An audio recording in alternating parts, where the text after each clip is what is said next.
چار چیزیں انسان کے بدن کو کمزور کر دیتی ہے۔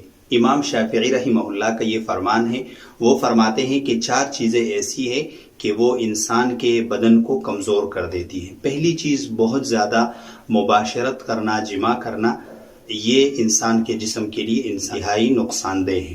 دوسری چیز نہار منہ بہت زیادہ پانی پینا، یہ ایک مسئلہ بہت زیادہ لوگ اس کو چھیڑتے ہیں کہ نہار منہ پانی پینا، بعض لوگ کہتے ہیں فائدہ مند ہے، بعض لوگ کہتے ہیں نقصان دہ ہے۔ تو اس کا خلاصہ یہ ہے کہ دیکھیں شرعی اعتبار سے کسی حدیث میں نہار منہ پانی پینے کا حکم نہیں آیا ہے۔ اس طریقے سے کسی حدیث سے اس کی ممانعت بھی ثابت نہیں ہے کسی صحیح روایت سے۔ یہ ایک طبی مسئلہ ہے، بعض روایات لوگ ذکر کرتے ہیں لیکن وہ جو روایات ہیں وہ سندن ضعیف ہے۔ جن روایات میں نہار منہ پانی پینے کی جو ممانعت ملتی ہے وہ روایت ضعیف ہیں۔ تو نہار منہ بہت زیادہ